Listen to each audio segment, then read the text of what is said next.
하늘보다 높고 바다보다도 크신 그 사랑으로 오늘도 우리에게 한없는 사랑 베푸시니 참으로 감사를 드립니다. 하나님 아버지, 우리를 찾아오신 예수 그리스도를 의지하며 저희들 모였습니다. 우리가 드리는 경배와 찬양과 예배를 받아주시고 우리의 인생에 베풀어 주실 하나님의 약속과 그 뜻을 따라 또 시작하는 이 한 주 되도록 붙들어 주옵소서. 주님만 의지하옵고 예수 그리스도의 이름으로 기도드리옵나이다. 아멘.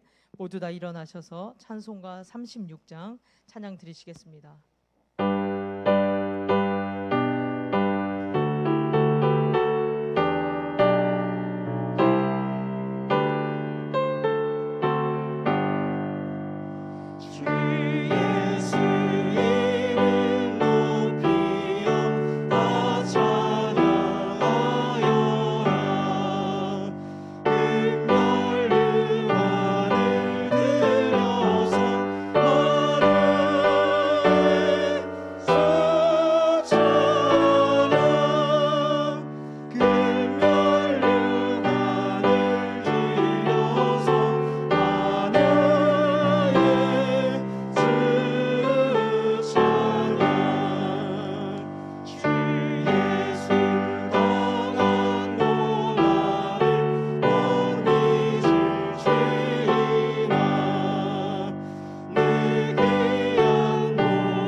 교동문 98번 어버이 주일 성시교독입니다.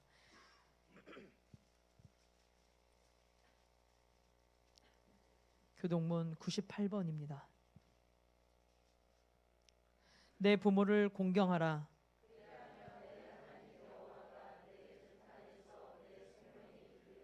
내 아들아, 내 아비의 훈계를 들으며 내 어미의 법을 떠나지 말라. 너를 낳은 아비에게 청종하고 내 늙은 어미를 경히 여기지 말지니라. 자녀들아, 주 안에서 너희 부모에게 순종하라. 이것이 옳으니라. 내 아버지와 어머니를 공경하라. 이것은 약속 있는 첫 계명이니 이로써 네가 잘되고 땅에서 장수하리라. 아멘. 사도신경으로 우리의 신앙을 고백하겠습니다. 전능하사 천지를 만드신 하나님 아버지를 내가 믿사오며 그 외아들 우리 주 예수 그리스도를 믿사오니 이는 성령으로 잉태하사 동정녀 마리아에게 나시고 본디오 빌라도에게 고난을 받으사 십자가에 못 박혀 죽으시고 장사한 지 사흘 만에 죽은 자 가운데서 다시 살아나시며 하늘에 오르사 전능하신 하나님 우편에 앉아 계시다가 저리로서 산 자와 죽은 자를 심판하러 오시리라. 성령을 믿사오며 거룩한 공회와 성도가 서로 교통하는 것과 죄를 사하여 주시는 것과 몸이 다시 사는 것과 영원히 사는 것을 믿사옵나이다. 아멘. 모두 앉으셔서 찬송가 490장 찬양 드리시고 김은수 원사님 기도 인도하시겠습니다.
사랑과 은혜가 풍성하신 하나님, 거룩한 주일 하나님을 찬양하며 경배하게 하심을 감사드립니다. 오늘 우리 예배 가운데에도 은혜의 단비를 내려주셔서 우리 마음이 하나님의 은혜와 감격으로 가득 채워지게 하여 주시옵소서. 한 주간 세상 속에 살아가면서 지은 죄가 있다면 그리스도의 보혈로 깨끗이 씻어주시고 하나님의 용서와 자비를 의지하며 나아갈 때 죄 씻음의 역사를 경험케 하여 주시옵소서. 전능하신 주님, 주님이 세우신 이 나라와 이 민족을 위해 기도드립니다. 대통령과 위정자들이 국민들의 삶의 어려움과 고통을 알게 하시고 권력과 탐욕을 내려놓게 하옵소서. 위정자들 가운데에도 하나님을 경외하는 자들이 많아지게 하여 주시옵소서. 한국 교회를 기억하여 주옵소서. 하나님이 기뻐하는 말씀이 충만한 교회들로 세워 주시옵소서. 살아계신 주님, 우리 하늘 영광교회를 기억하여 주옵소서. 가정의 달 부모들을 통해 자녀들을 위해 기도하게 하시고 믿음의 눈물로 기도하는 부모들을 통해 하나님의 능력과 사랑이 충만하게 하옵소서. 모든 가정들이 구원의 역사가 일어나게 하시고 가정이 회복되는 역사가 일어나게 하여 주시옵소서. 하늘 영광교회가 영적 부흥에 일어나기를 원합니다. 인격적으로 하나님을 만나고 이곳에 기도하는 기도의 용사들이 많아지기를 원합니다. 방황하고 상처받은 영혼들이 말씀을 통하여 치유와 회복을 누리게 하여 주시옵소서. 말씀을 들을 때 성령의 기름 부으심을 넘치도록 부어주셔서 한 주간도 말씀의 은혜로 승리하며 살아가게 하여 주시옵소서. 예배를 위해 섬기는 손길을 기억하옵소서. 그들의 헌신을 기억하시고 눈물을 기억하시고 교회와 하나님을 향한 섬김과 사랑을 기억하여 주시옵소서. 그 손길을 통하여 교회가 든든하게 서게 하시고 하나님 나라 사역에 동참하는 그들의 인생이 주 안에서 복되게 하여 주시옵소서. 특별히 다음 세대를 섬기는 교회 학교 교사들에게 힘과 능력을 더하사 지치지 않게 하시고 다음 세대 자녀들의 신앙이 든든히 세워져 가는 역사가 있게 하여 주옵소서. 이 시간 말씀을 전하실 목사님께 성령의 크신 능력과 권능을 물붓듯이 부어 주시옵소서. 말씀을 사모하는 심령들에게 은혜 위에 은혜를 주옵소서.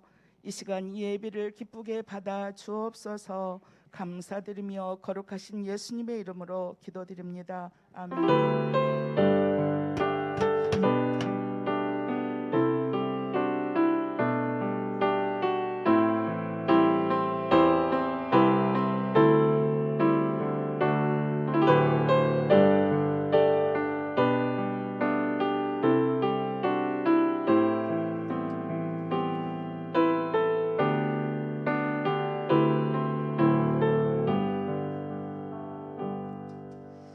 교회 소식 전하겠습니다. 오늘 주일은 어버이 주일로 보내고 있습니다. 교회에서 작은 선물을 준비하여서 드렸는데요. 꽃을 받으셨죠? 네, 60세 이상 우리 성도님들께 나눠드렸습니다. 꽃을 안 받으시면 아직 내가 60세가 아니구나 이렇게 하시고, 또 지금까지 보내오신 그 노고와 그리고 또 연륜으로 우리 교회를 잘 섬겨주시고 또 기도로 섬겨주시기를 부탁드리면서 꽃을 드렸습니다. 또 연세가 많으시다고 해서 하나님이 쓰지 않는 것은 아니시잖아요. 그래서 늘 언제나 계셔서 우리에게 든든한 힘이 된다는 것을 말씀드리고 싶었습니다. 예배와 모임 안내를 드리겠습니다. 5월 27일, 28일 우리 특별한 예배로 하나님께 드립니다. 임실 청소년 수련원에서 드리는데요. 출발 시간은 27일 토요일 2시 30분 교회에서 출발하도록 하겠습니다. 여러 가지 사정이 있으셔서 참석하지 못하신다고 알리신 성도님들은 다시 한번 이 시간을 조정해 주셔서 함께 예배하고 성도들의 교제를 나눌 수 있도록 그렇게 해주시기를 간곡히 부탁을 드리겠습니다. 우리 교우 소식입니다. 홍현숙 사모님, 우리 차남대는 최주양 형제가 결혼을 하는데요. 6월 3일 토요일입니다. 11시 30분 서울에서 예식을 올립니다. 그래서 우리 관광버스가 토요일 오전 7시 20분입니다. 7시 20분에 온누리교회 주차장에서 출발합니다.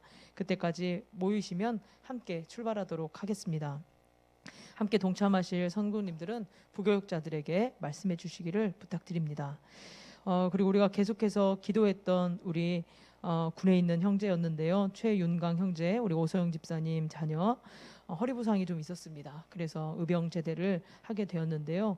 완전한 치유와 회복이 있도록 기도해 주시기를 부탁드리겠습니다. 나머지 밑에 있는 우리 지체들과 교회를 위해서 힘써 기도해 주시기를 부탁드리겠습니다. 우리 함께 하나님 말씀 찾아보도록 하겠습니다.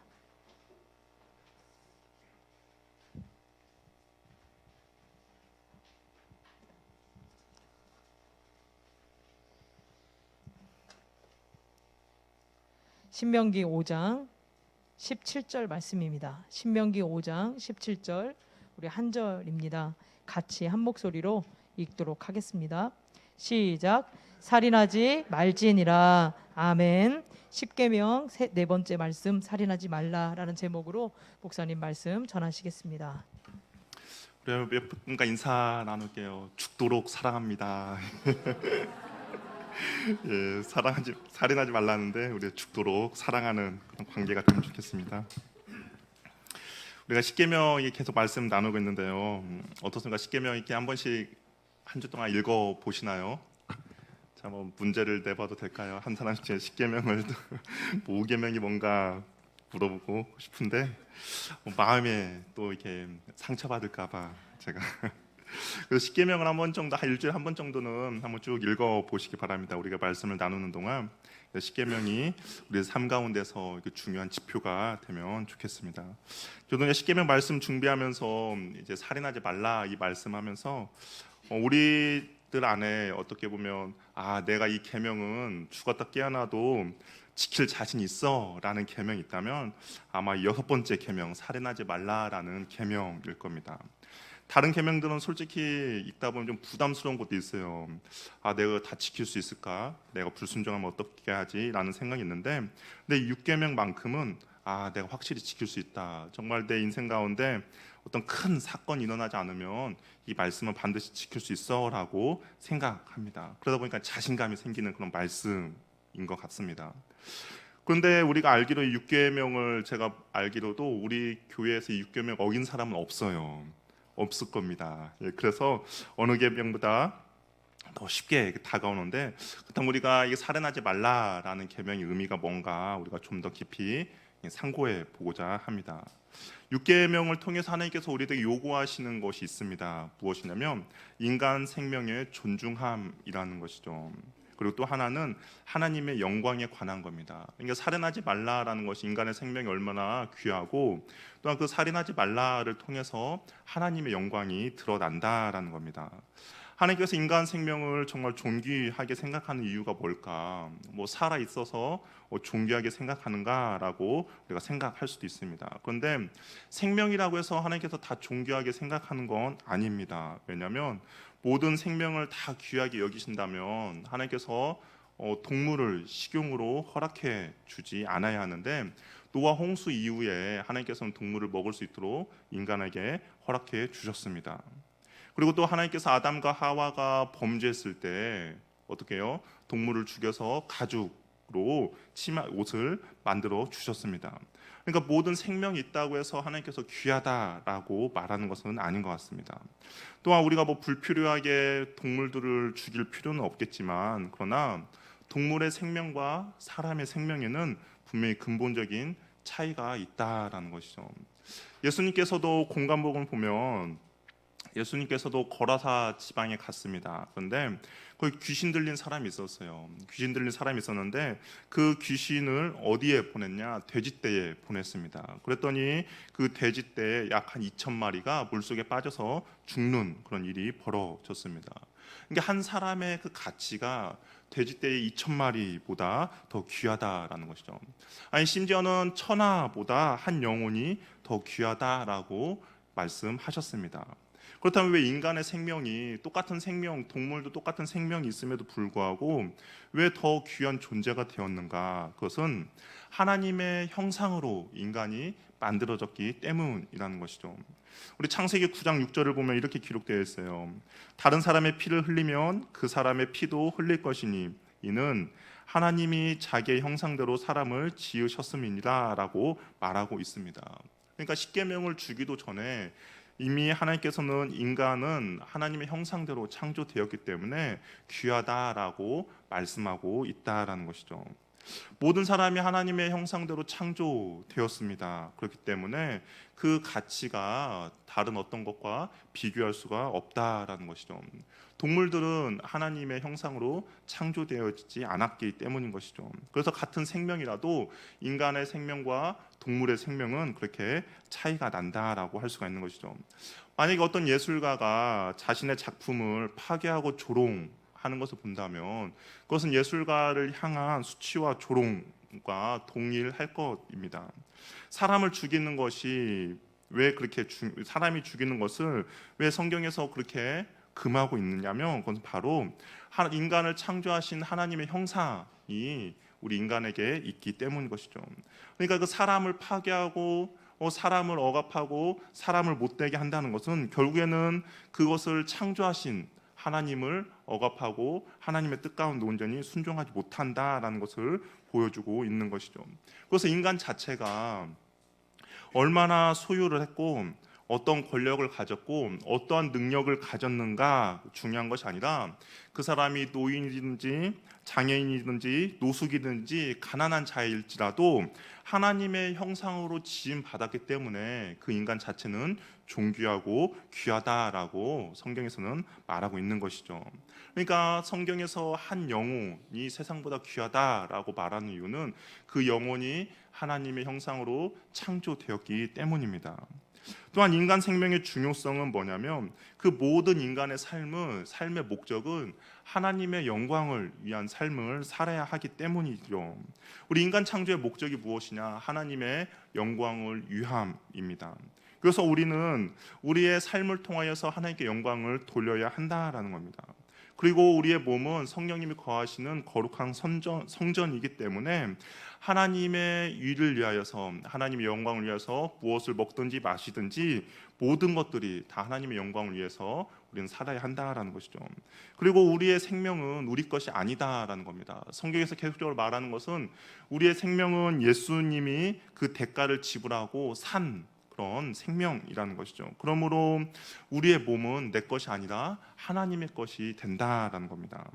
그래서 고린도전서 6장 19절 20절을 보면 너희 몸은 너희가 하나님께로 받은 바 너희 가운데 계신 성령의 전인 줄을 알지 못하느냐. 너희는 너희 자신의 것이 아니라 값으로 산 것이 되었으니 그런즉 너희 몸을 하나님께 영광을 돌리라라고 이야기를 하고 있는 것이죠. 사람의 목숨은 하나밖에 없습니다. 뭐 2개, 3개 갖고 계신 분 없는 것이죠. 그래서 이 땅을 살아가는 인생도 단 한 번의 기회밖에 없다라는 겁니다. 뭐 불교나 힌두교에서는 뭐 그들이 말하는 것처럼 뭐 윤회 사상이라든지 아니면 환생을 이야기하고 있지만 성경에서는 그렇게 말하고 있지 않아요. 성경에서는 이 땅을 살아가는 인생은 오직 한 번밖에 없다라고 합니다. 그렇기 때문에 그 생명을 앗아간다는 것은 하나님께 영광을 돌릴 기회를 빼앗아 버린다는 것이죠. 결국 생명을 빼앗긴다는 것은 하나님께 돌려야 할 영광을 하나님께서는 도둑질을 당한다는 것과 마찬가지란 겁니다. 부당하게 생명을 취하는 것은 하나님의 주권에 대한 도전이고요.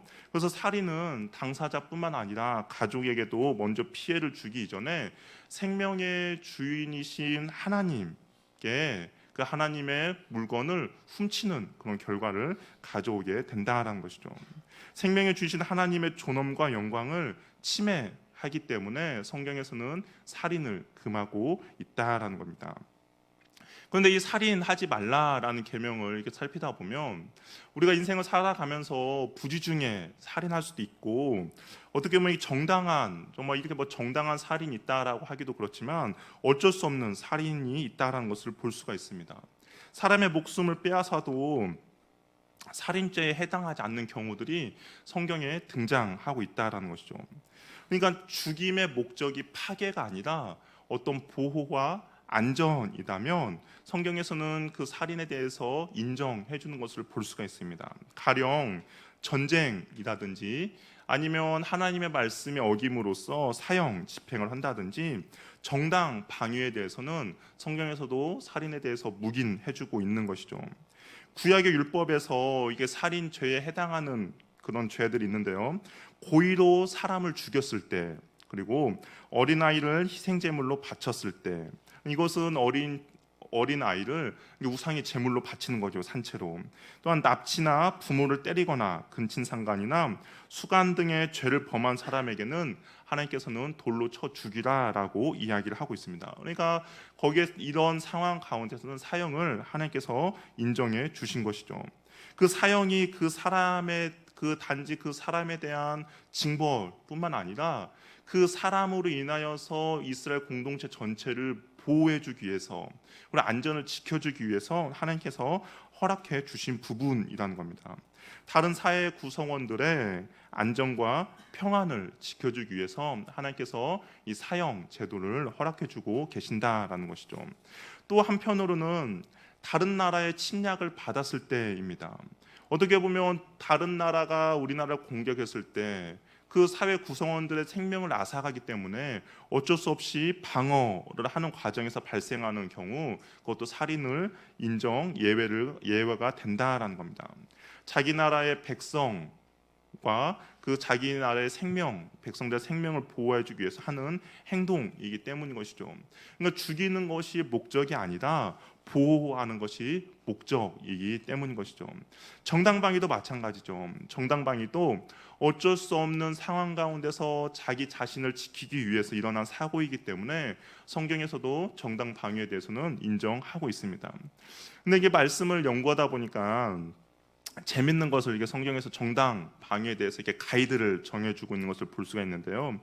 출애굽기 22장 2절 3절을 보면 집에 이제 도둑이 들었어요. 도둑이 들었는데 도둑이 저녁에 들었습니다. 그럼 도둑이 저녁에 들어서 집을 뚫고 왔을 때 그를 쳐 죽이면 흘린 죄가 그러니까 정당방위가 인정이 된다라고 되어 있는데, 그런데 언제 정당방위가 인정이 안 되냐면 해 돋은 후에 피 흘린 죄가 있다면 정당방위가 인정이 되지 않는다라는 겁니다. 그러니까 어두웠을 때는 내가 이 사람이 어떻게 할지를 모르는 그 상황 가운데서 그 도둑을 죽인다면 정당방위가 인정이 되는데, 이미 벌건 대낮에 도둑이 왔는데 이 사람 보니까 나보다 좀 힘도 약할 것 같고 어떻게 한번 해볼까라고 하면서 그 사람을 만약에 죽였다 그러면 그것은 정당방위가 인정되지 않는다라고 이야기를 하고 있는 것이죠. 어떻게 보면 그런 상황을 파악했을 경우에는 도움을 요청해 도둑을 물리칠 수도 있고 내가 자리를 피할 수 있는 그런 상황이었는데 그렇게 하지 않은 것에 대해서는 하나님께서 책망한다라고 이야기를 하고 있습니다. 그러니까 불가피하게 자신을 보호하는 정당 방위는 인정이 되지만 과도하게 고의적인 보복은 정당화될 수 없음을 이야기하고 있다라는 거죠.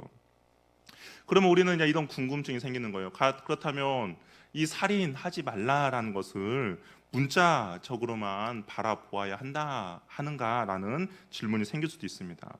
근데 성경에서는 아니다라는 것이죠. 우리가 이 살인하지 말라라는 것은 문자적으로만 바라보아서는 안 된다라는 겁니다. 왜냐하면 예수님께서 신약에 대해서 이 살인하지 말라라는 이 계명에 대해서 다시 한번 해석을 해 주셨기 때문입니다.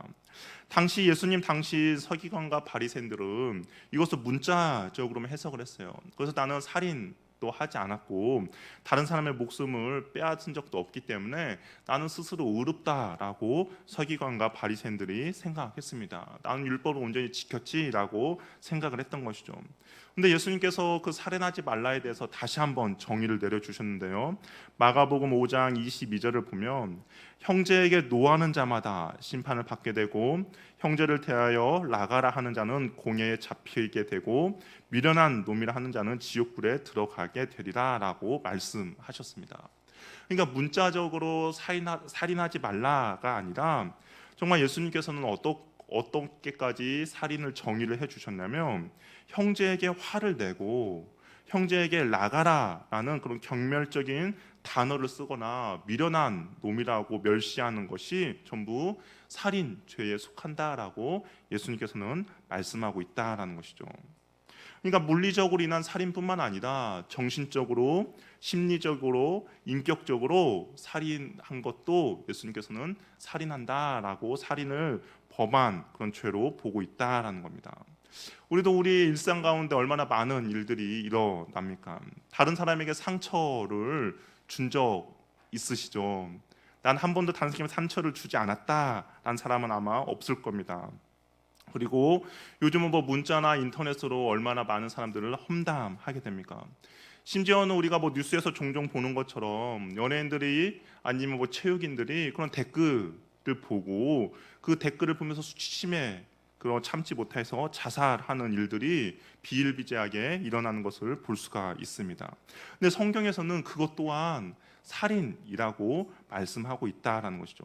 단순히 그냥 내가 그 사람을 직접 죽인 것은 아니지만 그런 사람의 인격을 모멸하고 경멸하고 무시하는 것조차 살인이다라고 이야기를 하고 있다라는 겁니다. 그렇기 때문에 우리는 화가 난다고 해서 다른 사람에게 함부로 말을 하거나 함부로 대하거나 미워하거나 멸시해서는 안 된다라는 겁니다. 어떻게 보면 몸에 입은 상처보다 말로 입는 상처가 오래 가는 법이기 때문인 것이죠. 내가 정말 누군가에게 화를 내고 싶다. 그리고 그 화로 인하여서 내가 다른 사람에게 말을 했다라는 것은 어떻게 보면 그 말이라는 것이 우리가 흔히 말하는 것처럼 그 상대방을 향하여서 화살을 쏜다라고 이야기하고 있지 않습니까?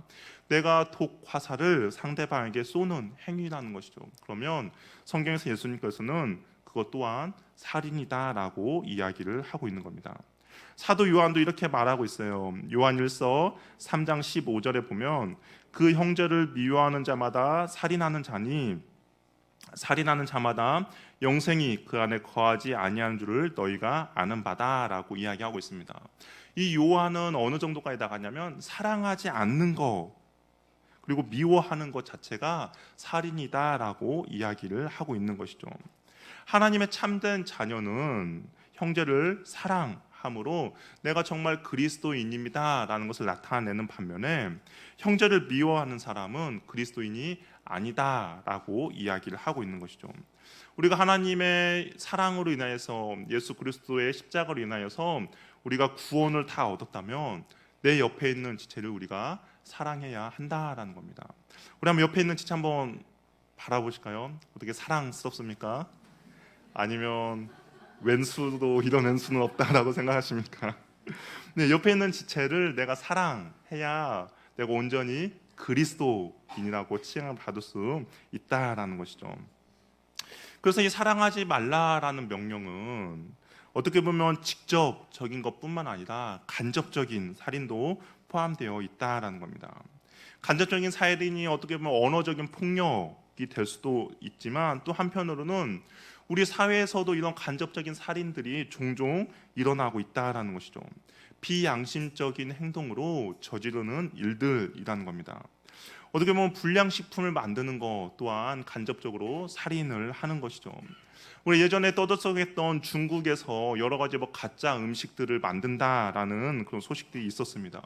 쌀도 가짜로 만들고 계란도 가짜로 만든다라는 것이죠. 그런 걸 먹으면 어떻게 되겠습니까? 사람이 죽을 수도 있는 것이죠. 또한 유통기한을 변조해서 상한 음식을 사람들에게 파는 것, 그 행위도 살인의 행위가 포함이 된다라는 것이죠. 또한 부실 공사를 통해서 건물이 무너졌다, 아니면 다리가 무너졌다라는 것도 어떻게 보면 그걸로 통하여서 사람이 죽게 되는 것도 모두 간접적인 살인에 해당이 된다라는 겁니다. 내가 만약에 건물주가 된다면, 내가 만약에 그 공사 현장의 시공자가 되거나 아니면 내가 감리를 하는 사람이 된다면 철저하게 그것을 미연의 부패를 방지하고 그렇게 해야 건물이 무너지지 않도록 방지를 해야 하는데, 내가 그것을 소홀히 해서 만약에 그것이 무너지고 사람이 다쳤다 그러면 나 또한 이 살인하지 말라라는 계명에 자유할 수가 없다라는 겁니다. 공장의 폐수에 오수 처리 시설을 잘 하지 않아서 공장의 폐수를 함부로 강가에 버리고, 그리고 그 강에 버린 그걸로 인하여서 누군가가 피해를 보고 누군가가 또 해를 당한다면 그것 또한 살인하는 행위라고 할 수가 있는 것이죠. 안전 불감증으로 인한 사건 사고도 마찬가지입니다. 자기에게 맡겨진 일에 대해서 정말 성실하게 해야 되지만 불성실하고 관리 감독을 잘못하여 벌어진 사고도 살인하지 말라는 계명을 어긴 것이라 할 수가 있는 것이죠. 그렇기 때문에 우리 그리스도인들은 나에게 맡겨진 일에 대해서 그리스도인답게 올바르게 처신하고 행동해야 한다라는 겁니다. 나의 유익을 얻고자 다른 사람의 생명을 빼앗을 수 있고, 내가 나의 유익을 위해서 눈을 감아준 것으로 인하여서 다른 사람의 생명이 앗아갈 수도 있기 때문인 것이죠. 그리고 이 명령은 어떤 타인에게만 주어진 것이 아니라 나 자신에게도 주어지는 명령이라는 겁니다. 왜냐하면 우리가 오늘 읽었던 살인하지 말라라는 계명을 보면 이 정확한 주어가 그리고 목적어가 무엇인지를 말해주고 있지 않다라는 것이죠. 그냥 우리가 살인하지 말라라고 했을 때 이것은 타인을 향해서 살인하지 말라라고 1차적으로 우리가 이해를 할 수 있겠지만, 또 한편으로는 그것이 내 자신이 될 수도 있다라는 겁니다. 나를 대상으로 살인하지 말라라는 계명을 살펴본다면 이 스스로 생명을 해하는 것에 대한 금지 명령에 될 수 있다라는 것이죠. 이 자살이라는 부분이 우리나라 사회에 얼마나 만연해 있는지를 모릅니다. 좀 우리나라의 심각한 문제로 대두되고 있는 것이죠. 하루 평균 우리나라에서 자살률이 29명, 30명 정도 된다라고 합니다. 이게 OECD 회원국 안에서 1위라는 오명을 우리가 받고 있는 것이죠. 우리나라 사망의 원인을 살펴보면 한 해 동안 사람들이 어떻게 사망했는가 살펴보면 그런 암과 여러 가지 폐 질환과 심장 질환을 제외하고 이 자살률이 네 번째로 높은 수치를 기록하고 있다라는 것이죠. 특히 10대에서 30대의 사망 원인 1위가 바로 자살이다라고 이야기를 하고 있습니다. 그러다 보니까 이 자살이 보편화되어진 우리 사회의 현실이라는 거예요. 그런데 그리스도인들도 예외는 아닙니다. 우리 연예인들도 그렇고 주변에 자살로 인하여서 생명을 스스로 포기하는 사람들이 많이 있다라는 것이죠. 그리스도인들은 이 자살을 육계명에 대한 불순종임을 꼭 기억해야 할 것입니다. 앞에서도 언급했던 것처럼 우리의 생명은 결코 자기 자신에게 속한 것이 아니라 하나님께 속했다라는 것이죠. 자기 자신의 자기의 생명을 취하는 것조차 하나님의 영광과 하나님의 주권을 침해하는 것임을 꼭 기억하시길 바랍니다. 자신의 돈이나 시간을 마음대로 쓰듯 우리 생명도 내 마음대로 쓸 수 없다라는 것이죠. 어떤 사람들은 그런 것도 내 생명도 내 것이기 때문에 내가 마음대로 쓸 수 있다라고 생각하지만 성경에서 그렇게 말을 하고 있지 않다라는 것이죠. 나의 나된 것은 내 거 아니라 오직 하나님의 것임을 꼭 기억하시길 바랍니다. 자살은 하나님이 주신 목숨을 함부로 다루는 범죄입니다. 그렇기 때문에 그리스도인들은 이 자살에 대해서 꼭 심각하게 생각을 해야 한다는 것이죠. 더 나아가서 자기 자신을 미워하거나 돌보지 않는 것도 육계명에 불순종하는 행위라는 것이죠. 어떻습니까? 여러분 자신을 되게 사랑하고 좋아하십니까? 근데 어떤 사람들은 자기 자신에 대해서 너무 싫어하는 사람이 있다라는 것이죠. 자기 자신의 외모라든지 아니면 자기 자신의 그런 가정 형편이라든지 여러 가지 상황과 환경을 인해서 자기 자신을 정말 미워하고 싫어하는 사람이 있습니다. 그런데 그렇게 그리스도인들이 자기 자신을 사랑하지 못하는 것 또한 살인하지 말라라는 계명에 위배되는 것이죠. 우리는 우리 자신을 미워할 권리가 없다라는 겁니다. 나 자신은 나의 소유가 아니라 하나님의 소유이기 때문인 것이죠. 그래서 나 자신을 미워하고 정죄하며 함부로 대하는 사람들을 종종 보게 되는데 우리는 하나님이 주신 목숨, 하나님이 나에게 허락해 준 이 건강을 잘 관리해서 다시 하나님의 영광을 위하여서 돌려드려야 한다라는 겁니다. 우리는 사나 죽으나 다 주의 것이기 때문인 것이죠. 죽은 자와 산 자의 주가 되시려고 그리스도께서 죽었다가 다시 살아나셨기 때문입니다. 그렇기에 사나 죽으나 나는 나의 것이 아니요 몸과 영혼이 모두 예수 그리스도의 것입니다. 따라서 나 자신을 영육간에 강건하도록 잘 보살펴야 한다라는 것이죠. 운동하지 않는 것도 죄라는 겁니다. 그렇기 때문에 우리 운동도 열심히 해야 한다라는 거예요. 혹시 인스턴트 식품을 좋아하십니까? 그것도 즐겨 먹는 것도 죄라는 거예요. 왜냐하면 내 자신은 내 것이 아니기 때문에 하나님께 영광을 돌려드려야 하기 때문에 인스턴트 식품만 먹고 또 무절제한 식사, 음주, 노동도 하나님 앞에 죄를 범하는 것이라는 것을 기억하시길 바랍니다. 그렇기 때문에 식사도 적당하게 해서 적절한 체형과 몸무게를 유지해야 되고 노동도 적당하게 해서 과로로 몸을 망치지 말아야 하고 오락도 절제해서 중독되지 않아야 한다라는 겁니다. 내 자신을 사랑하고 아끼고 소중하게 생각하는 것이 바로 육계명을 지키며 순종하며 나아가는 것이죠. 또 육계명과 관련해서 우리 시대의 반기독교적인 문화가 있는데 그것은 무엇이냐면 바로 낙태에 관한 문제라고 할 수가 있습니다. 많은 사람들이 낙태에 관한 문제를 가지고 요즘에도 많은 사회적으로 찬반 논란이 있습니다. 여성의 인권을 존중하기 때문에 낙태를 찬성해야 된다라고 이야기를 하고 또한 그것이 지금 대세로 이어지고 있는데, 근데 우리는 이것이 찬반의 논란의 문제가 아니라 과연 성경에서는 무엇이라 말씀하고 있는지가 우리에게 중요하다라는 것이죠. 사회적인 풍토가 이것이 옳다라고 이야기를 하지만 성경에서는 그것이 아니다라고 이야기를 한다면 우리 그리스도인들은 사회의 그 풍토를 따르는 것이 아니라 성경에서 말씀하고 있는 그 말씀을 따라야 한다라는 겁니다. 그렇다면 그러한 이런 논란이 있을 때 그리스도인들은 과연 무엇을 따라야 하는가, 어떤 태도를 가져야 하는가, 성경에서 이 태아에 대해서 무엇이라 말씀하고 있는지를 알아야 한다라는 것이죠. 성경은 태어나지 않는 어머니의 뱃속에 있는 아이도 하나님의 형상이라고 가르치고 있다라는 겁니다.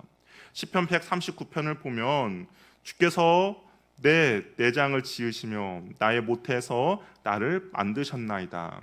내가 은밀한 데서 지음을 받고 땅의 깊은 곳에서 기이하게 지음을 받은 때에 나의 형제가 주의 앞에 숨겨지지 못하였나이다 라고 말하고 있습니다. 또한 예레미야 선지자는 이렇게 말하고 있죠. 내가 너를 복중에 짓기 전에 너를 알았고 네가 태에서 나오기 전에 너를 구별하였고 너를 열방의 선지자로 세웠노라 라고 기록하고 있습니다. 그러니까 성경에서는 태아가 생성되기도 전에 복중에 있을 때에 하나님께서 알았고 하나님께서 창조하였다라고 이야기를 하고 있는 것이죠. 그러니까 뱃속에 있는 아이도 내 것이 아니다라는 겁니다. 누구 거예요? 하나님의 것이라는 것이죠. 그렇기 때문에 그리스도인은 낙태에 대해서 반대하는 것이 올바른 태도입니다. 여성의 인권과 세상의 풍조와 그런 것들 따르는 것이 아니라 우리는 성경의 말씀을 따라야 한다는 것이죠. 예외적인 몇 가지 사항들이 있을 수도 있습니다. 산모가 위험한다든지 아니면 뱃속에 있는 태아의 생명이 유독해서 그것을 하지 않으면 여러 가지 어려운 일들 발생할 때 예외적인 몇 가지 사항을 제외한다면 그리스도인으로서 생명을 소중하게 여기는 삶의 모습을 보여주어야 한다라는 것이죠. 그것이 바로 율계명에 순종하며 나가는 모습이라는 겁니다. 살인하지 말라의 명령은 문자적인 명령, 즉 간접적인 살인을 금하는 것뿐만 아니라 한편으로는 적극적인 생명을 살리라는 것을 의미하고 있다는 것 또한 우리가 기억하시길 바랍니다. 우리가 부모를 공경하라라는 말씀 안에 공경받는 부모가 되라라는 그 말씀이 포함되어 있는 것처럼 살인하지 말라라는 이 명령 안에는 적극적으로 이웃을 돌보고 사랑하며 그리고 이웃을 살리라는 명령이 포함되어 있다라는 겁니다. 그렇기 때문에 이웃을 바라봤을 때 이웃의 어떤 위험과 부상과 공궁에 처한 이웃을 돕는 것 또한 살인하지 말라라는 명령에 순종하는 것인 것이죠. 특별히 선한 사마리아 비유를 생각하면 좋을 것 같습니다. 강도를 만나서 거의 죽게 되었습니다. 근데 그 사람들을 못 본 채 하고 지나간 사람들이 있었던 것이죠. 그런데 이 사마리아인은 어떻겠습니까? 죽어가는 그 사람을 그냥 지나치는 것이 아니라 그 사람을 치료받게 하고 또한 여관 주인에게 충분한 비용을 지불하고 치료를 부탁했던 것이죠. 그러니까 살인하지 말라라는 계명을 이 사람은 적극적으로 순종했던 것입니다. 그래서 살인이 아니라 그 영혼을 살리는데 그의 힘과 에너지를 쏟아 부었던 것이죠. 내 이웃을 내 몸과 같이 사랑하라는 말씀에 적극적으로 순종한 것이고 율계명의 핵심이라고 할 수가 있습니다. 헐벗고 일용할 양식이 없는 형제나 자매에게 말로만 평안히 가라, 덥게 하라, 배부르게 하라 하고 그 몸에 쓸 것을 주지 아니하면 아무 유익이 없다라고 야고보가 말했던 것처럼 힘들고 어렵고 정말 공궁에 처해 있는 그 형제 자매를 바라보고 아무 행동도 하지 않는 것 또한 우리가 율계명 살인하지 말라라는 계명에 불순종하는 것과 같다라는 것이죠. 그리스도인들은 형제와 자매가 어려움에 당할 때 도와주어야 한다라는 겁니다. 그래야 한 생명을 살리며 살아갈 수 있는 힘과 용기를 주기 때문인 것이죠. 우리들에게 종종 들리는 뉴스 중에 먹을 것이 없고 돈이 없어서 일가족이 자살했다는 이야기를 듣게 됩니다. 요즘도 뭐 심상치 않게 들리는 그런 이야기, 뉴스 거리인 거죠. 너무나도 안타까운 일입니다. 만약 주변에 이런 분들이 있다면 우리는 어떻게 해야 하는가? 그리스도인으로서 적극적으로 도와주어야 한다라는 것이죠. 생명을 살리고 살아갈 용기를 주는 것은 육계명의 적극적인 순종이며 육계명의 핵심이라고 할 수가 있습니다. 단순히 그냥 살인하지 말라라는 계명이 내가 그냥 물리적으로 그 사람을 죽이는 거, 내가 물리적으로 어떤 해를 안 가하면 되지라는 것이 아니라 정말 직간접적으로 또한 내가 생명을 살리는 데 있어서 우리는 힘과 모든 에너지를 쏟아 부어야 결국 이 육계명에 순종하는 모습을 보여준다라는 것이죠. 저와 여러분에게 그런 은혜가 있기를 바랍니다. 이 말씀을 정리하도록 하겠습니다. 인간은 하나님의 형상으로 지음받은 존재입니다. 그렇기 때문에 하나님의 영광을 위해서 살아가야 한다라는 것이죠. 그래서 한 생명을 천하보다 귀하게 여겨야 합니다. 그렇기 때문에 내 옆에 있는 지체를 우리도 귀하게 여겨야 한다라는 것이죠. 살인하지 말라라는 계명은 단순히 문자적으로 살인을 금하는 것뿐만 아니라 간접적인 살인도 금하고 있습니다. 폭언과 또한 어떤 감정과 또한 타인을 향해서 경멸하는 것도 포함되어 있다라는 것이죠. 타인을 향한 명령뿐만 아니라 이것은 내 자신을 향한 명령이기도 합니다. 따라서 나 자신을 사랑할 줄도 알아야 되고 내 자신을 지키고 가꿀 줄도 알아야 한다라는 겁니다. 그리고 살인하지 말라라는 명령에는 생명을 살리고 보존하라는 명령이 포함되어 있습니다. 힘들고 어려운 일에 이웃을 보았을 때 적극적으로 사랑을 베풀어서 그 지체가 살아날 수 있도록 도와주어야 한다라는 것이죠. 사랑을 베풀어서 한 생명을 살리는 명령임을 우리는 꼭 기억해야 한다라는 겁니다. 그래서 그 영혼이 하나님과 또 하나님의 영광을 위하여서 달려나가는데 좋은 그런 힘과 에너지를 우리가 주어야 한다라는 것이죠. 그럴 때 살인하지 말라라는 명령에 우리가 온전히 순종할 수 있다라는 겁니다. 처음 시작할 때 어떻습니까? 살인하지 말라라는 명령이 너무나도 단순해 보이고 이 명령은 내가 지킬 수 있지라고 생각이 들었을 수도 있습니다. 저도 이 말씀을 준비하면서 이 6계명은 나와 상관이 없다라고 생각이 들었던 것이죠. 그런데 말씀을 준비하면서 다른 어떠한 계명보다 어려운 계명 중에 하나가 바로 이 말씀이다라는 것을 발견하게 되었습니다. 우리가 이 말씀에 온전히 순종하며 나아갈 때 우리는 생명을 살리며 또한 하나님께 영광을 돌리며 또 하나님의 형상으로 지음받은 형제 자매들을 온전히 사랑하며 나가는 귀하고 복된 공동체가 되길 바랍니다. 그럴 때 그 공동체가 하나님의 영광이 되며 하나님의 뜻 가운데 온전히 머물러 있는 귀하고 복된 공동체가 될 것입니다. 그 은혜를 누리는 저와 여러분이 되기를 바랍니다. 우리 함께 찬양하겠습니다. 우리 찬송가 218장인데요. 우리 자리에 일어나셔서 우리 함께 찬양하며 나가도록 하겠습니다. 찬송가 218장입니다.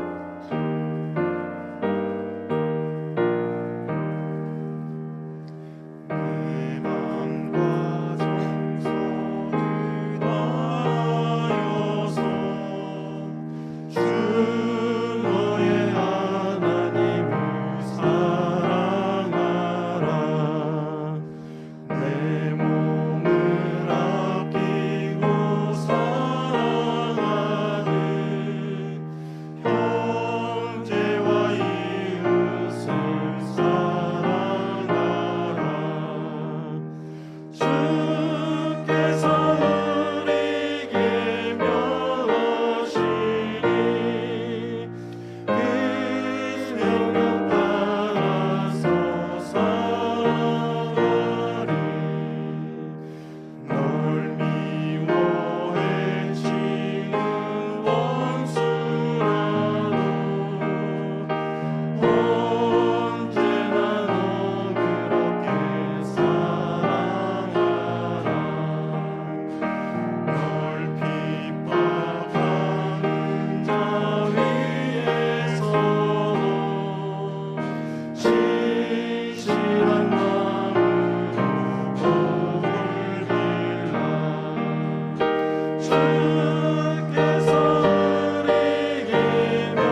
같이 기도할 때 살인하지 말라라는 명령에는 내 이웃을 사랑하라라는 명령이 포함되어 있고 또한 내 자신도 사랑하라라는 명령이 포함되어 있습니다. 우리 시간 기도할 때 하나님, 내가 내 이웃을 온전히 사랑하며 나아갈 수 있는 은혜를 허락하여 주시옵소서. 힘들고 어렵고 지쳐있고 낭망하여 있고 하나님 어려움에 처해 있는 지체가 있다면 내가 주의 말씀을 가지고 온전히 생명을 살리는 일에 힘쓰고 애쓰며 수고할 수 있는 은혜를 허락해달라고. 또 우리 자신을 위해서 한번 기도합시다. 내 자신을 사랑하며 내 자신이 나의 것이 아니라 온전히 하나님의 것임을 고백하며 내가 하나님의 영광을 위해서 달려감에 있어서 부족함이 없는 은혜를 허락해달라고. 그래서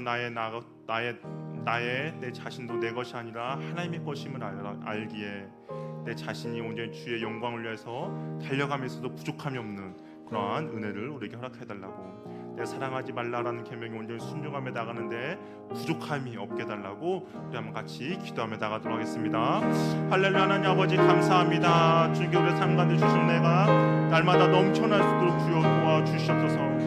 특별히 사랑하지 말라라는 계명 가운데 하나님 내 이웃을 적극적으로 사랑하라는 그 계명이 들어있음을 우리가 고백하오니 하나님 내가 내 지체들을 살펴보고 내가 내 지체들의 어려움을 아파하며 함께 공감하며 함께 도와줄 수 있는 은혜를 허락하여 주시옵소서. 하나님 내 자신만 생각하는 것이 아니라 그 지체들의 힘듦과 어려움도 내가 돌보며 도와줄 수 있는 은혜를 허락해 주셔서 하나님 온전히 내가 순종하며 나갈 수 있도록 도와주시옵소서. 하나님 또한 내 자신을 돌아봅니다. 하나님 내 자신을 사랑할 수 있는 은혜를 허락하여 주시옵소서.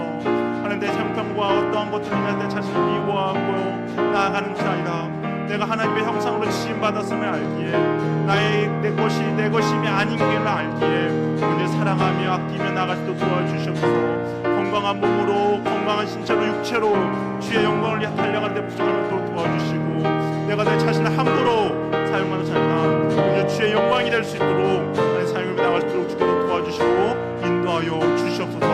하나님 온전히 우리가 이 육계명 사랑하지 말라는 계명을 순종하며 나가는데 부족함이 없도록 주께 인도해 주시기 원하오니 주여 도와주시고 함께하여 주시옵소서. 하나님께 주시는 내가 온전히 넘쳐나기를 원하오니 주여 인도해 주시고 도와주시옵소서. 하나님의 은혜가 넘치길 원하오니 주여.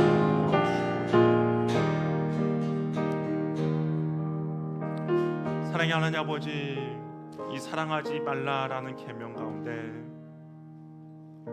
직접적으로 또한 간접적으로 또한 내 형제를 미워하며 또한 내 할 일에 대해서 나의 유익 때문에 어떠한 것에 눈을 감아서 피해를 주는 것 또한 살인하지 말라라는 계명에 어긋난 것을 우리가 배웠사오니 하나님 우리가 직접적으로 간접적으로 온전히 주님의 말씀 가운데 순종하며 나갈 수도 도와주시고 무엇보다 내 이웃을 더욱더 사랑하며 내 이웃을 살리며 나아갈 수 있는 주의 자녀들 되도록 인도하여 주시옵소서.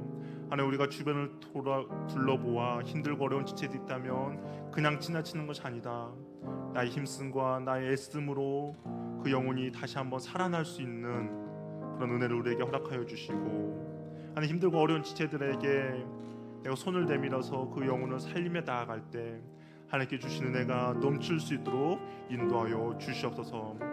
무엇보다 내 자신을 더욱더 사랑할 수 있는 은혜를 허락하여 주시옵소서.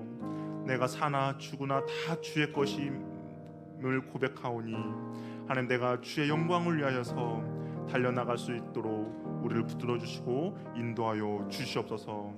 하나님 내 자신을 잘 살필 수 있도록 도와주시고 내 자신의 영육간에 강건할 수 있도록 도와주셔서 하나님의 영광이 되는 귀하복된 삶을 살아가는데 부족함이 없도록 주께서 함께하여 주시옵소서. 하나님 또한 귀한 예물 드립니다. 이 예물이 하나님 나라에게 귀하게 사용되며 죽어가는 영혼 또한 도움이 필요한 영혼들에게 꼭 사용되어질 수 있도록 도와주셔서 하나님 영혼을 살리는데 쓰임받을 수 있도록 사용되어질 수 있도록 주께서 역사하여 주시옵소서.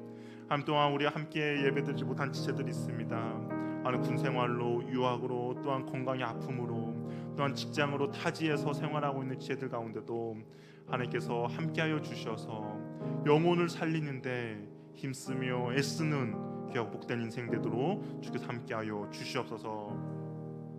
이제는 우리 주 예수 그리스도의 은혜와 하나님의 사랑과 성령님의 교제 교통 충만하심이 이웃을 사랑하며 이웃의 영혼을 살리는 데 힘쓰고 애쓰며 나아가고자 하는 주의 자녀들에게, 또한 내 자신을 사랑해서 내 영혼이 주의 영광을 위하여서 온전히 쓰임받고자 준비하며 나아가고자 하는 주의 자녀들에게 이제로부터 영원토록 함께 있을지어다. 아멘.